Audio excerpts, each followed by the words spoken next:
words to that. Just, I don't no, think. No. Oh, go bring my book. My book. I got a whole box of songbooks in that flat box. Bring it in here. Bring it in here.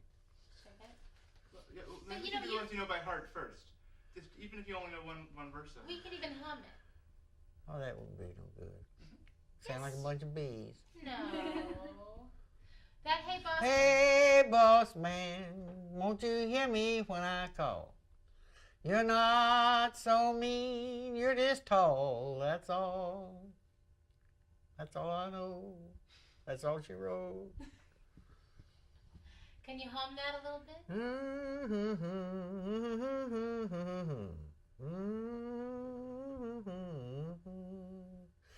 My favorite, right? One of the old songs that came on later. I had a job in 29 and everything was going fine. Knew the pace was pretty fast. Thought that it would always last. When organizers came to town, always sneered and turned them down. Thought the boss was my best friend. He'd stick by me to the end. Ta-ra-ra, boom-de-ay. Ain't got a word to say. They chiseled all my pay, then took my job away. Boom went the boom one day. It made a noise that way. I wish that I'd been wise. Next time I'll organize. And finally it came to pass that all I had to eat was grass. The wolf don't bother anymore. Starved to death right by my door. I skimped on food, I skimped on rent. Thought I'd save a cent. Thought I'd be a big shot too. Ta-ra-ra, boom-de-ay. Ain't got a word to say. They chiseled all my pay, then took my job away. Boom went the boom one day. It made a noise that way. I wish that I'd been wise. Next time I'll organize. I can't, let's see, I had, oh, I can't remember that next word right there. Skimped and saved and went to the bank. I can't remember the other. I got it all wrote. I found it and got it all wrote down in yonder. I like that Talking Union the best. That Talking Union. Woody Guthrie used to say that. Of course, Millimeter Marvel's a favorite. But some little short songs we used to sing on later on picket lines. What'd you sing in 30? Oh, you can't scare me. I'm sticking to the Union. I'm sticking to the Union. I'm sticking to the Union. Oh, you can't scare me. I'm sticking to the Union. I'll stick to the Union till the day I die. There once was a Union maid who never was afraid. She'd show her card to the National Guard, and this is what she'd say. Oh, you can't scare me. I'm sticking to the Union. I'm sticking to the Union. I'm sticking to the Union. No, you can't scare me. I'm sticking to the Union. I'll stick to the Union till the day I die. This Union maid was wise. She some of the company spies. She'd show her card to the National Guard, and this is what she'd say. Oh, you can't scare me. I'm sticking to the Union. I'm sticking to the Union. I'm sticking to the Union. No, you can't scare me. I'm sticking to the Union. I'm sticking to the Union till the day I die. Do you know Hard Times in This Old Mill? No. Don't know much about them mills. Told you. No, I don't like the tune to that either. I can't sing it. I tried it. They don't go. The tunes don't go with the words. I like good songs like that. These late songs they wrote, they ain't down to earth like our old songs. Now, if you're at a union meeting back in 33 or 34, and you said you might be singing a popular song, what might that be? Can you? Red River Valley. Can you sing that? Tennessee Waltz. No, I can't remember it all. And Oh, Casey Jones was a good one, too. We made a Union song about Casey Jones. He went to hell scabbing. You know, Casey Jones was a scab. You did this in 34? I don't know when we did it. So that tune is Casey Jones is an old song, though. I don't know how old it. I have to look at the book to tell you how old it is. It usually has on there when it's written. Do we have that song sheet? I got a whole bunch of in that little flat box in there. We found a song from the 1934 strike from the Mary Mills. Well, go in there and get that little flat box in there. It's got a whole bunch of songs and sheets right in there on the floor. Some of these I don't know. I don't know where I got that. Danny Boy, I don't like that Danny Boy. When Irish Eyes Are Smile, I like that. My Wild Irish Rose, I like that. Shanty No Shantytown, I like that. Do you remember Springtime in the Rockies? No, I never did like that song. What I didn't like, I didn't sing. I never cared for Springtime in the Rockies. It's probably in there. Do you know I like these old songs about Eula, we have... It's only a shanty, old shanty. I like them kind of songs. And I like this, so there's a tavern in the town, and my blue heaven, Blue Bar Poker, but you can't sing that. So this is a bunch of old songs, all Deep in the Heart of Texas and all that. Just a bunch of them here. You want to look at it? He won't mind looking. I was trying to find an old later songbook. What was that we was talking about? This song you was just talking about a minute ago. Which one? Well, I'll ask Casey you Jones? which one. No. Red River Valley.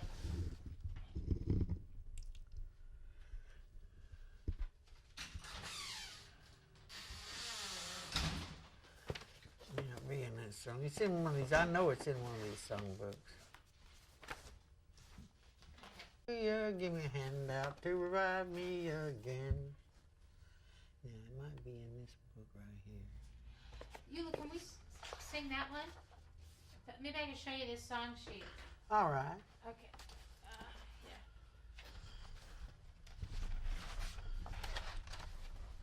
Yeah. Eula, this is a song sheet that has a song called Here We Rest that was sung in Huntsville, Alabama by the Mary Mills. Yeah, what's the tune to it? Hallelujah, I'm a Bum. Oh, I've seen this before. I don't like that Hallelujah, I'm a Bum. Here we rest, record, Dean, the strike leader, was killed during an outbreak. It wasn't so. He wasn't no killed. Who put that down there? John Dean died with pneumonia. Well, I think, He wasn't killed. I found Died that... with pneumonia. Well, I found that in an old song, in a songbook about textile workers. Well, it ain't right. There's another thing that's wrong, too, that they keep telling, and I get so damn mad every time I hear it, about Rosa Parks segregating them buses. There was a young black girl that actually did it first, and she was unmarried and had a child, and they didn't want to use her because of her having this illegitimate child, and they used Rosa Parks. It burns me up. What was wrong was giving credit to that girl who did it. And something else they keep telling about Eleanor Roosevelt. Come here to his Southern Conference for Human Welfare and wouldn't have done a thing. She was a shy person. She wouldn't have done a thing like that. Anybody that knew Eleanor Roosevelt, she tried not to draw attention. What she done, she felt it looked unsincere if she did things like that. That woman was a shy person. She would never have done that. In her wildest dreams, would never have done that. What? She marched down the aisle and come to the front and went over to the black section and sat down on the front seat. I was sitting in the file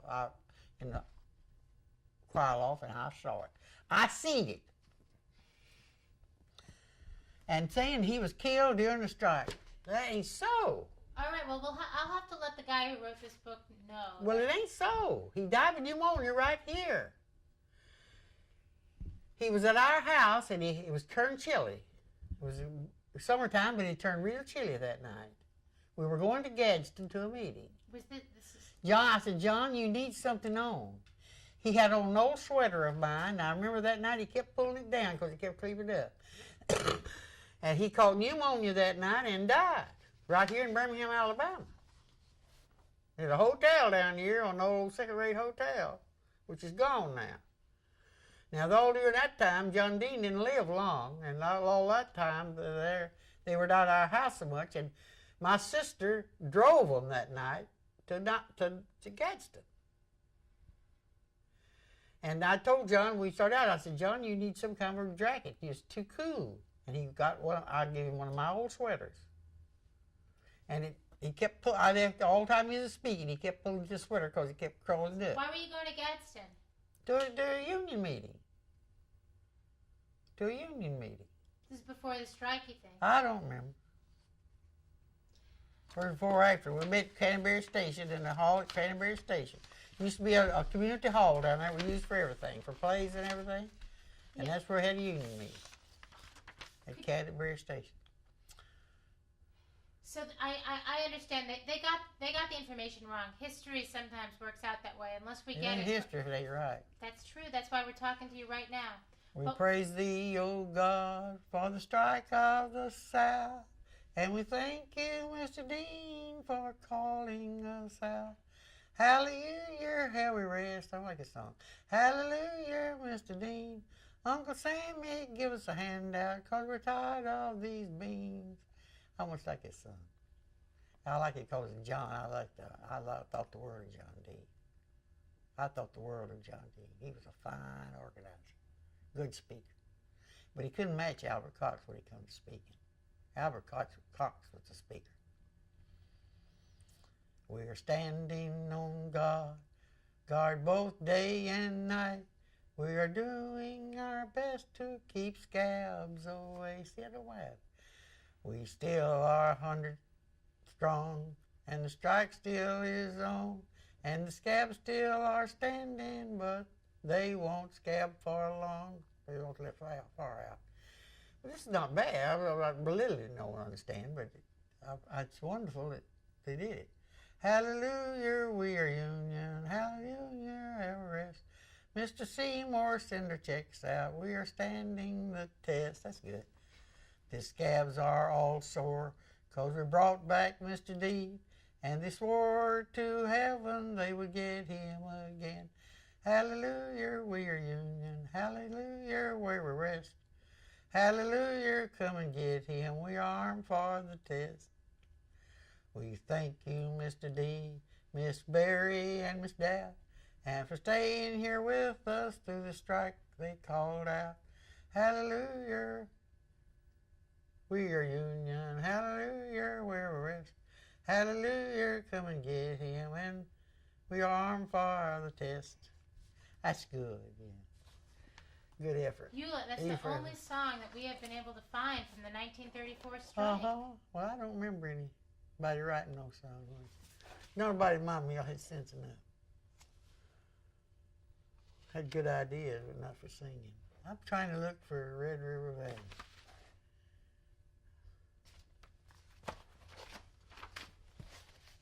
Do you remember the melody of that one? Or were there union words for it? Is that what you're saying? I don't know. I thought you said it was. No, you were just mentioning that it was. Wait a minute.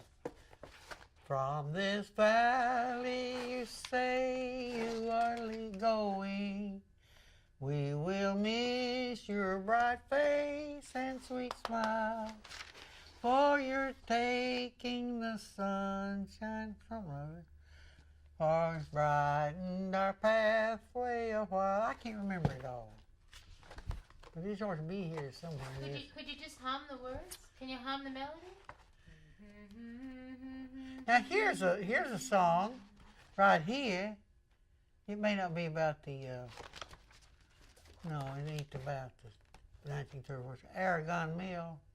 That's later. Yeah. I don't know. Oh, 1974, copyright 1974. Yeah, that's Saikon's song. That's much later. Eula, could you talk a little bit about?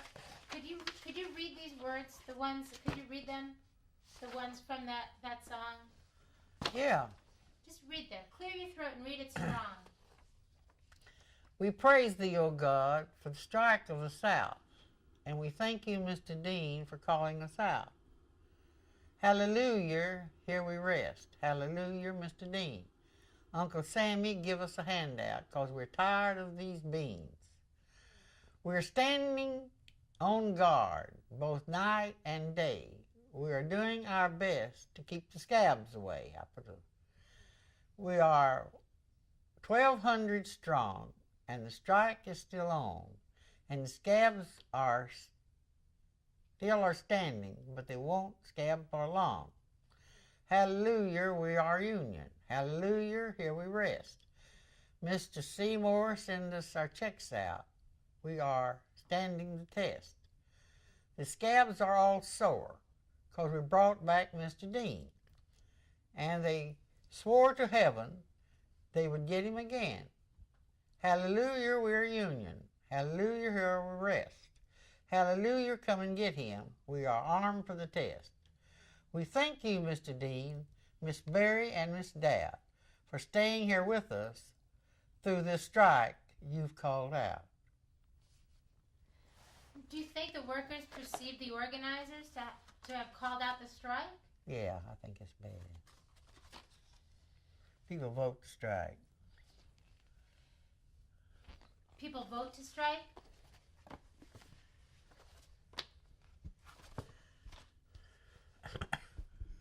What we done to get around Taft Hartley?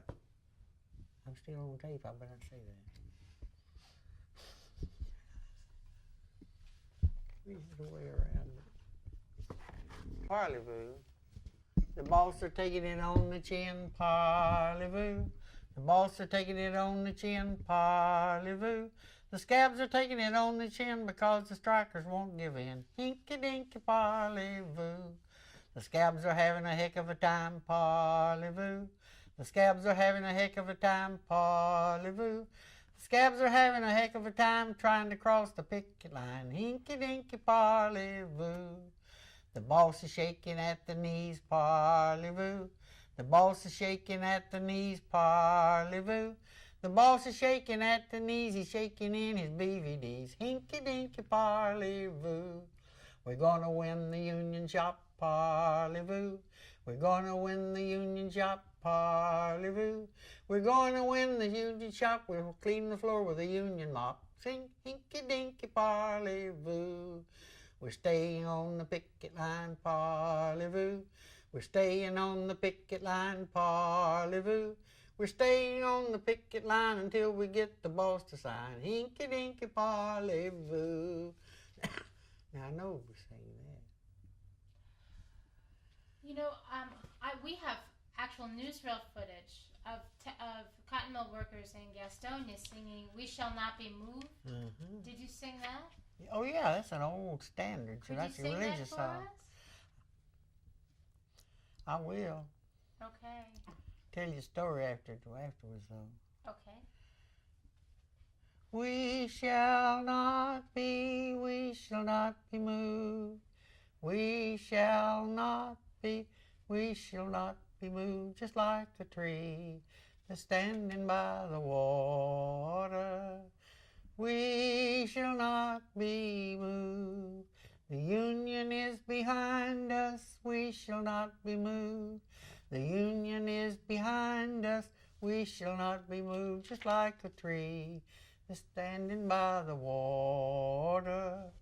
We shall not be moved. And you can make all the old verses as you go along.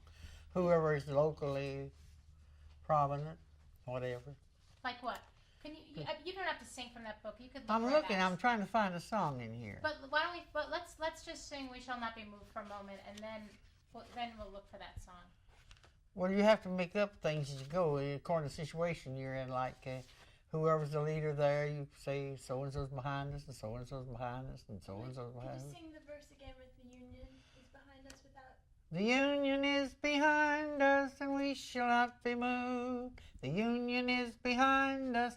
We shall not be moved, just like a tree that's standing by the water. We shall not be moved. We're fighting for a contract, and we shall not be moved. We're fighting for a contract. We shall not be moved, just like a tree that's standing by the water. We shall not be moved. We're fighting for our freedom, we shall not be moved. We're fighting for our freedom, we shall not be moved. Just like a tree that's standing by the water, we shall not be moved. Now that was a church song first? Yeah. You know what though? Can we do that one more time without the book? Oh, I was looking Yeah, for that's what that's Because I called. keep hearing the sounds of pages turning. Oh, on my dude. microphone. Yeah. Right, right. Can you look at Judith? Yeah, you could look at me when we sing that. That's all. You have to always start off with the chorus first so the song means something. We shall not be moved. We shall not be moved. Just like a tree that's standing by the water, we shall not be moved. We're fighting for a contract, we shall not be moved. We're fighting for a contract, we shall not be moved. Just like a tree that's standing by the water, we shall not be moved. The Union is behind us and we shall not be moved. The Union is behind us, we shall not be moved. Just like a tree that's planted by the water, we shall not be moved. What was the story you had that went along with that? Well, I refused one time to sing that. I got so sick and tired of hearing that on a picket line in Knoxville, Tennessee. And I said, the next time we start, I got so sick, that's all they'd sing. It was easy, you know.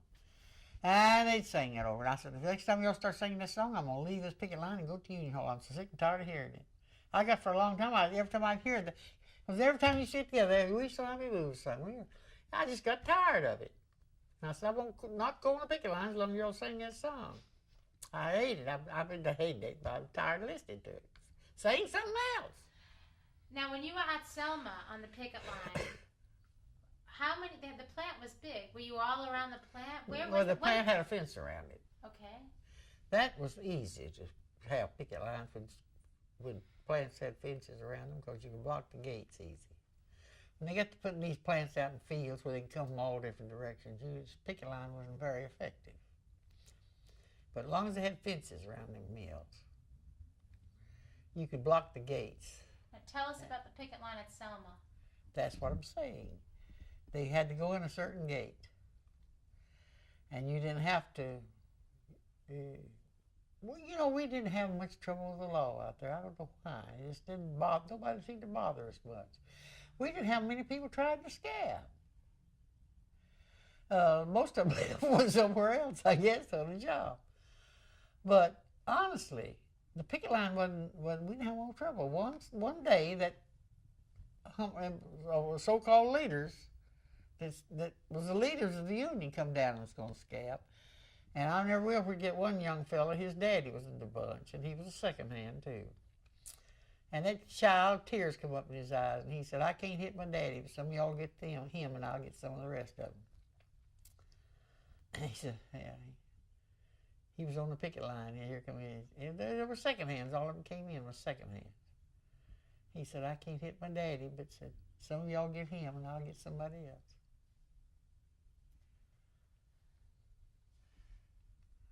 We didn't have no trouble much out there. Never no fights. Our union hall was right at the end of the fence, and that's where we had an old store building there. We didn't use it for meetings, but we used it to kind of relieve the pickets and where we distributed the food that we collected, where we'd bring the food back when we'd go out. And we'd have teams to go out to stores to gather food, gather donations, go to union meetings and ask for donations. Because the union didn't have much money. And I know I didn't ask for nothing. I got some shoe soles on my shoes, and that's all I got out of it. But there's some people, you know, that had to have more assistance. So at your plant, I mean, in Alabama, the National Guard wasn't called out. No. I don't remember very much police down around there. If you see the mill, you'll understand. It was away from everything else. It's across the big railroad tracks. And out there by itself. And it's grown up a little bit around there now, but then the old mill was just standing out there. It really didn't. The way, looking back on it now, I guess the old man was just as well not to operate it. You know, he had mills in Mississippi. The union wasn't giving him no trouble.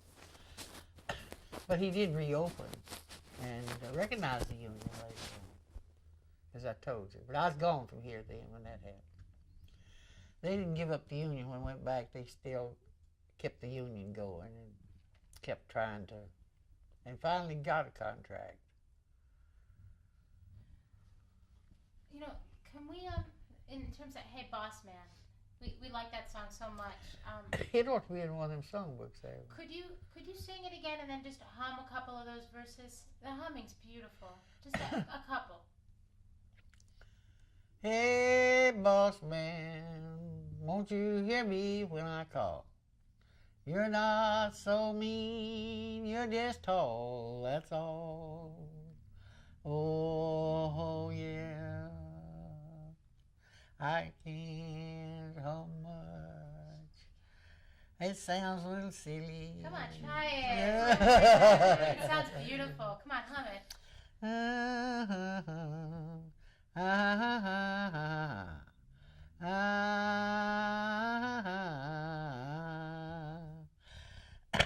That's not humming, that's that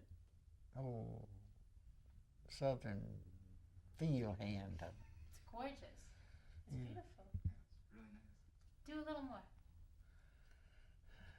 Well, Can you hum it one I more wish time? I could remember some more of them words. I love that song. Now I have, because it's sung a lot by the country singers too.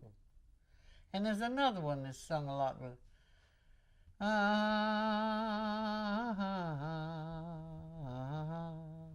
Hey, boss man, won't you hear me when I call?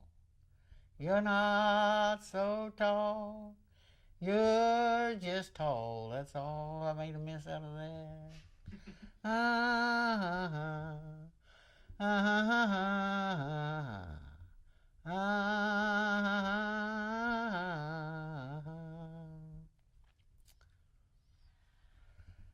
You're not so big, you're just tall, at all. That's tall for the big.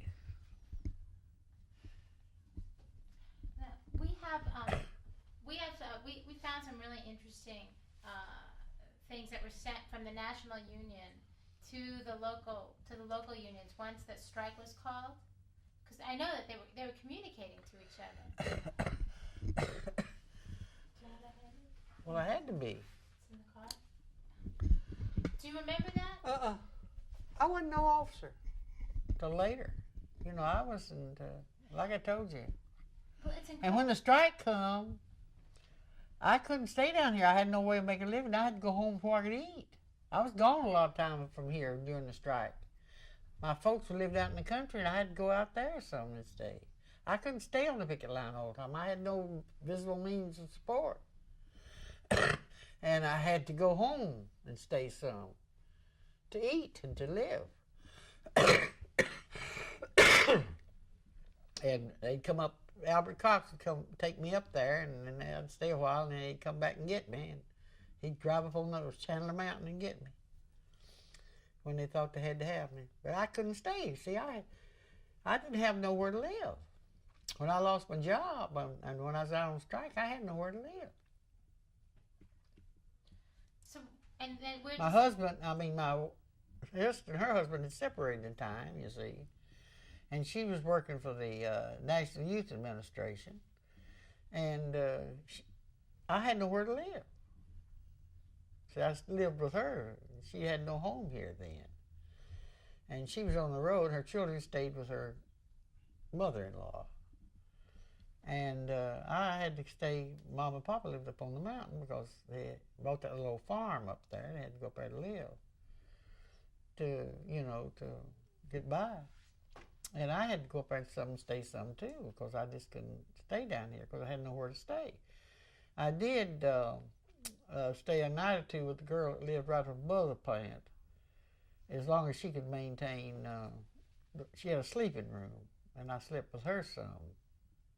you know, and eat wherever could. When you were in town? Was your committee meeting, around this strike night and day? I mean, I don't know. I wasn't on no committee. I wasn't until later. I was a secretary of the union later. During the strike, I was not on no committee. I was not no officer. Like I tell you, practically all of them were men, except Alice, and her influence come through. At that time, she was traveling with John Dean.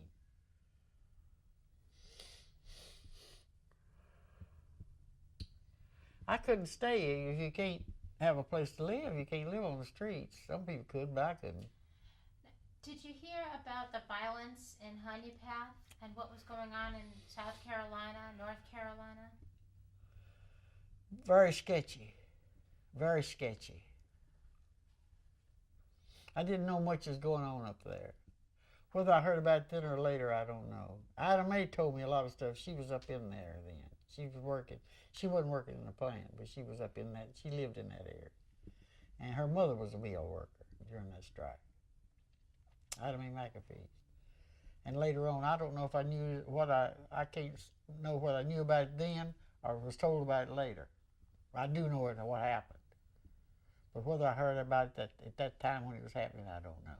Okay, so now, in retrospect, when you think about the violence that so many of these strikers were met with, and the way that the mill owners were working with their local governors.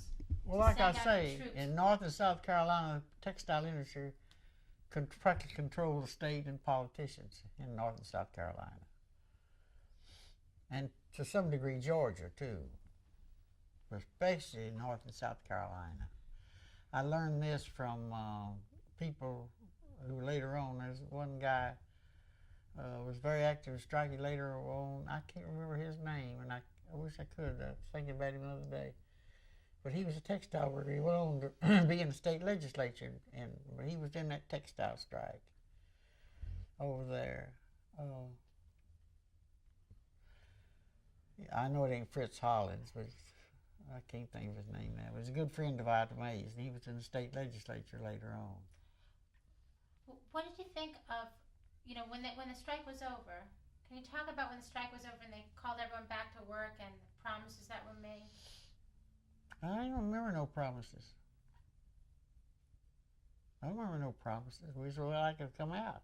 Went back like we come out. We lost. We didn't get no kind of contract. We didn't get no kind of... What about getting jobs back?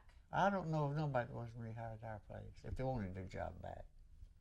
Our mill, like I said, is a different. People didn't have too much concern about their jobs, but very few people. But it's a hobo, and most of the people come and went. A lot of people probably even left there after the shack closed down and didn't even bother with it, went on somewhere else. We met so many people who were blacklisted and never went back to work in their plant ever again. Might have been, yeah. But it didn't happen at Selma as far as I know. Selma Manufacturing Company, I don't know.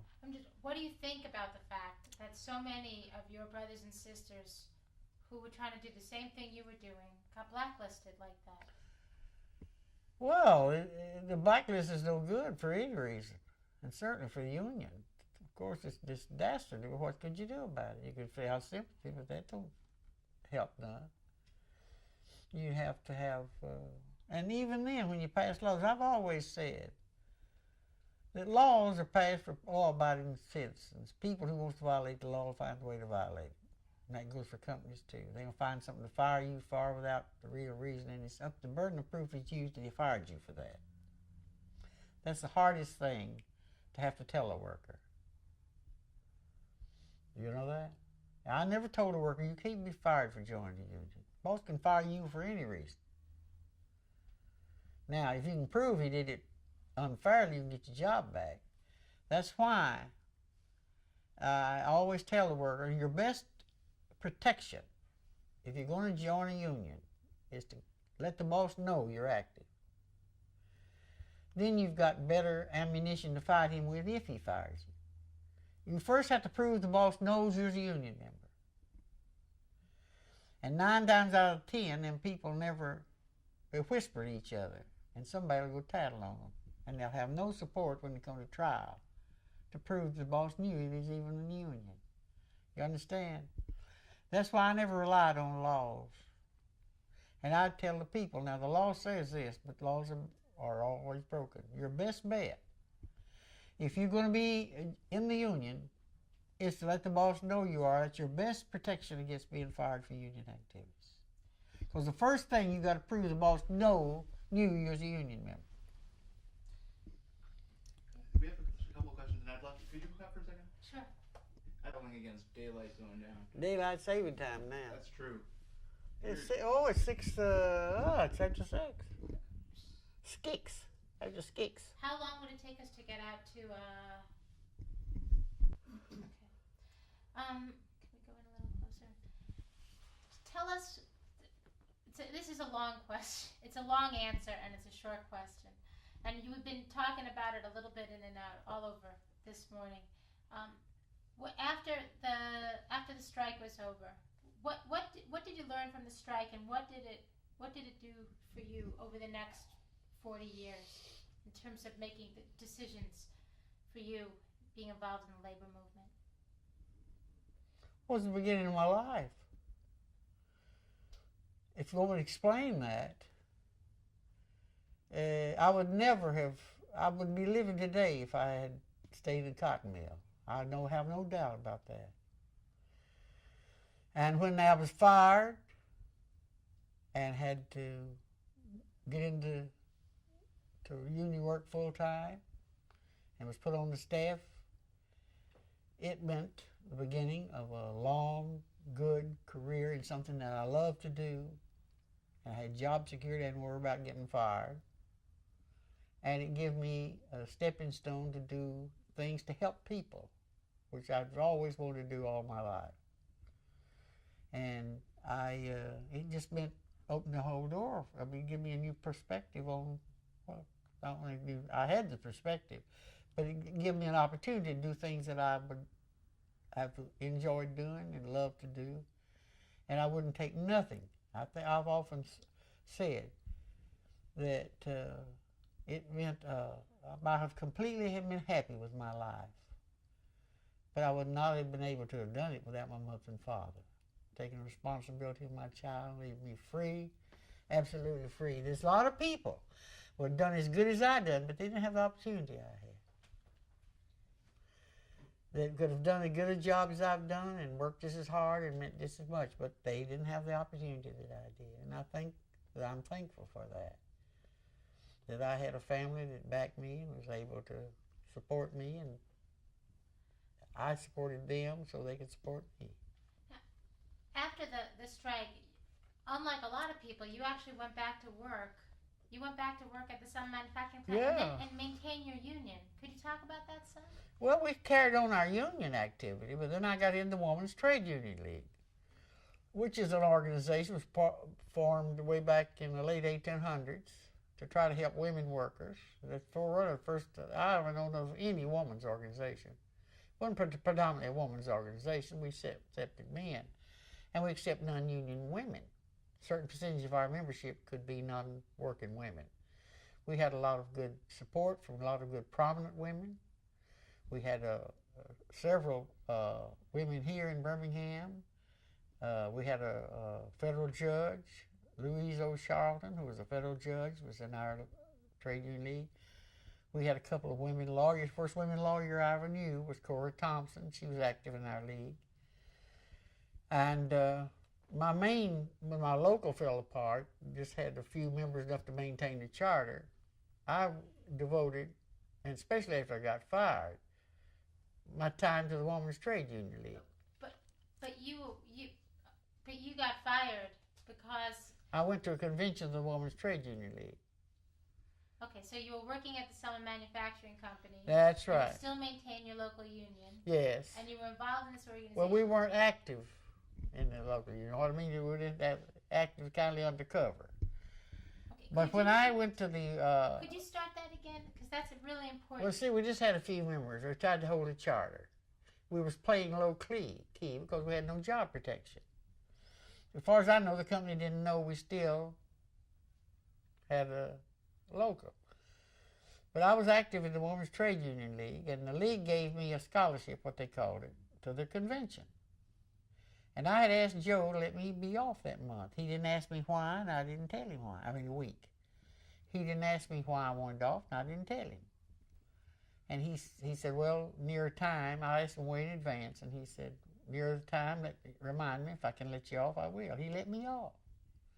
The day we used to leave, to go, we had published in the newspaper with our pictures. Mrs. Roosevelt invited us from this chapter and from the Huntsville chapter, which is only 2 chapters in Alabama, to be her guest that week at the White House. Well, that came out in the paper. When I came back, old man Ames come up from Mississippi. And when I went into work, started around the office to go into the shift, my shift at 2 o'clock, he picked on the window and called me in. And he said, I didn't know we had a union here. I said, we don't.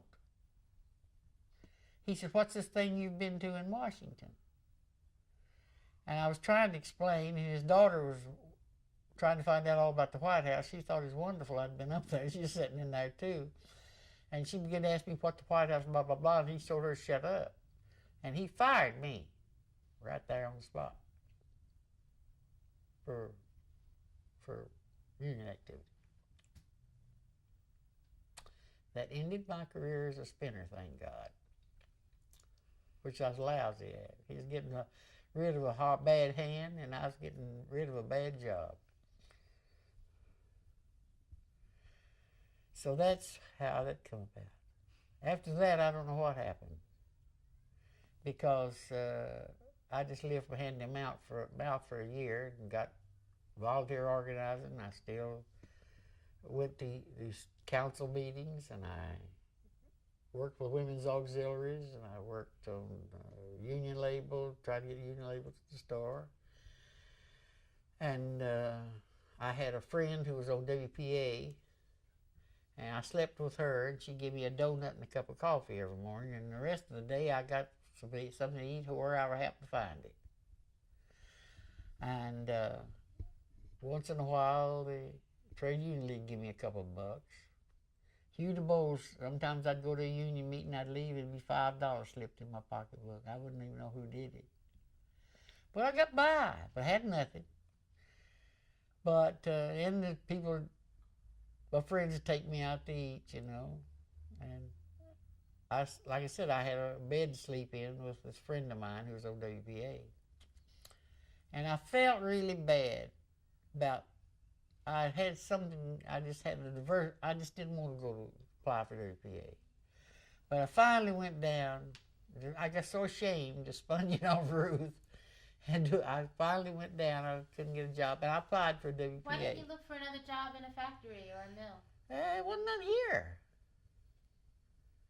Certainly, Avondale ain't gonna hire me. My job opportunities was limited. I was black, I was known all over. I had been active in the union all over the place. I was just like the guy over at the mill guard, knowing who I was when I went down there to visit, you know. Come down there to run me out of the mill village. Thought I was down there trying to organize a union when I was with this girl visiting her sister. I was pretty well known as a union representative around town. And because I'd helped out at steel mills, and I'd been on handing out leaflets. I've walked and handed out leaflets all over town. And in my activity, they kept tabs on you. These companies had their spies out, and they had lists of people who was active in the union, and it was distributed among employers, so they'd know who was likely to be a union sympathizer. And you just didn't go out here and look for a job, you know. And I went down and worked one day on WPA. And that night, the Typographical Union was having their convention here in Birmingham, their international convention. And Frank Gregory, who was president of the Typographical Local here, had me as one of his hostess. But I was to really spy on the Juanitas and come back and tell the progressives what they was doing in their meetings. Anyway, I didn't do. So I had been down there about till midnight, and I went home, and didn't been there. I went back to the room. I was sharing with Ruth, I got a call. It was Miles Horton. And Miles said, Eula, what are you doing? I said, just got in and lay down. He said, well, come back down here. He said, somebody here I want you to meet. And I went back, and it was Clyde Mills, who was had been appointed Southern Director for the Amalgamated to start the campaign down here. He's from Topographical Union. And Miles had told him, he was looking in Miles, had come down here to see my sister, who was president of the Women's Trade Union League. And Miles told him, said, you don't want her, you want Eula. Said, she's the one that's active. Said, I don't know where you got your information, but said, really the person you want is her sister Eula. So he hired me.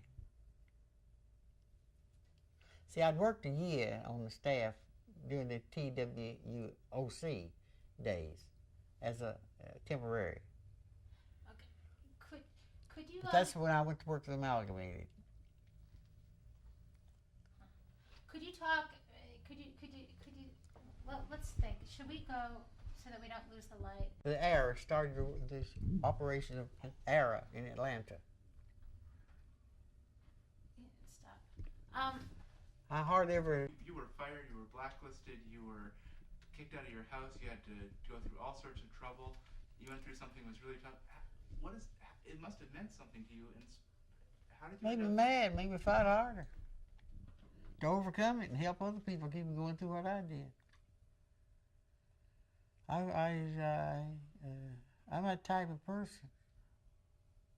I get tired. I fight harder. I don't get scared. I may get scared, but I'm scared to not to. Everybody said I was scared. Somebody said I was afraid to join the union, afraid to lose my job. I said I was afraid not to join the union because I knew damn well I'd lose my job. I was more afraid not to have a union than I was to have one, try to get one, if you don't understand what I mean. You have no hope whatsoever if you're in a shop and you don't have a union and bargaining rights. You have no rights whatsoever. You work under the boss's conditions or you leave. It's that simple. And I just didn't like that way of living. I don't like this way of living. That old country song, you know. How does it go? So I forget the rest of it, so I remember I have to. Did you see a real? So maybe you could even repeat what Peter said in terms of I was blacklisted, I was fired, I was this, I was that, and it just fired me up. Could you come dance all of the organizing and the strike and then the repercussions and then that year of being blacklisted into a sentence and then? Well, I told somebody one day, I said, you know,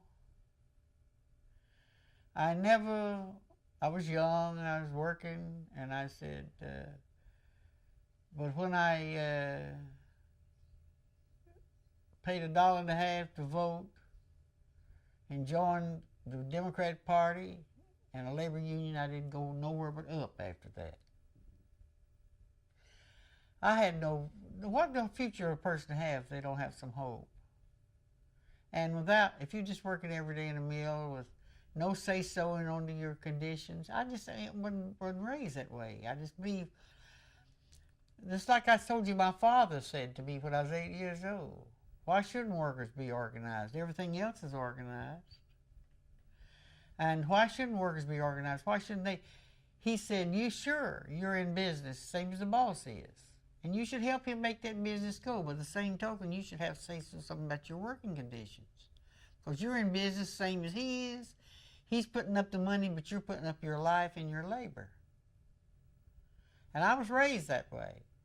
And I was loyal to a company. I felt like if I worked for a company, I should support this company and make it go. But the same token, I was due some respect too. Because I was part of that company. Because I was putting something in that company too. My life and my labor. He needed me and I needed him. Or the boss. And it should be a partnership. I see nothing wrong with that. And I think as time's gone by, more and more, they call it enlightened management, recognizes that.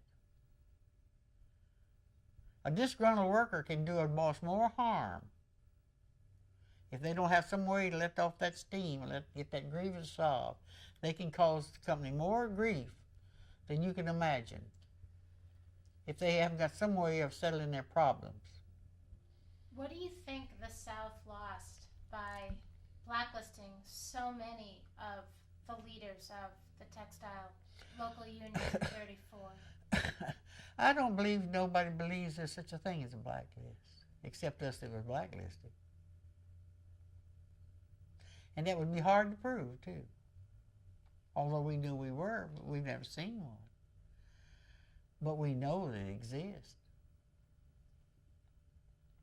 Just like this law they passed in Alabama where a person, if you quit a place and you go to work somewhere else, this recent law they passed where the boss can write a letter to your prospective employer about you and you don't have no right to look at it, see what he said about you, whether it's true or false or not. How would the South be different if all of the local activists and the people like you who had stood up and spoke and said, I have the right to speak out and make my life different. So many of those people had to leave their communities, had to leave for years and years, couldn't stay or chose to because they couldn't make a living. What are the ramifications of that loss of all those activists? Well, it all comes back to power, I think. I think it all comes back to power. I really believe there's a lot of politicians don't want a lot of people to vote. It's easier to control a small vote than it is a big one. And if we got everybody, a majority of the people, thinking and voting and trying to uplift themselves, certainly it would be better for the average person. And I think it would be better for the community and business as a whole, but business don't see it that way. And unfortunately, at this point in time, and ever since I can remember, business controls the government, whoever's in, Republicans or Democrats. Because enough of the workers and enough of the average person don't go to the polls and vote and exercise their rights as citizens to change it. So I say if enough of the people, Eula, is that so many people are afraid because of what happened to us. They use it to scare the other people into submission. They pick certain people out and they fire them for this activity to scare the rest of the people. And it works. It's worked for them. So why would the company quit? It works for them. Now, we used to try to say, well, now we're going to, the first person gets fired, we're all going to walk out. It just wouldn't work. It wouldn't work that way. It comes down to it. It sounds good on paper. That's what we ought to do. But when it comes down to it, a lot of people be afraid to walk. You understand what I'm saying? Before they had laws, once in a while it worked out. Where we said, we organize you down, the first to get fired, we're all going to walk out. They had a sense of brotherhood, but somewhere along the line, people it didn't never work because people get scared. But it sounds good. And we said it ourselves. We're going to stick together now. If one gets fired, we'll all walk out. But the company has a way of doing these things without actually saying. They ain't going to call you up and say, I'm firing you for joining the union. Even if they had no law, I don't think they'd do that because they would be condemned for it. I don't think they'd actually come out and say it. Since the early 1930s. Now, before that, they wasn't that shy. If you read labor history, they'd tell you, look, well, you got nothing to do with that union. You get out of here. You talk union, you're gone. But since the early 30s, they're more subtle about it. That's my way of thinking. They use some of the excuse. And you're there in that company, that boss can find something to fire you about anytime he takes a notion, if he lays his cards right. I remember one time. Have you been able to change any of that? I don't know. I don't know how. If you don't know it happened, you don't know. I know one case that a poor lady called me up one night. I was working on a shop, and it never has got unionized even to this day. This man was very active,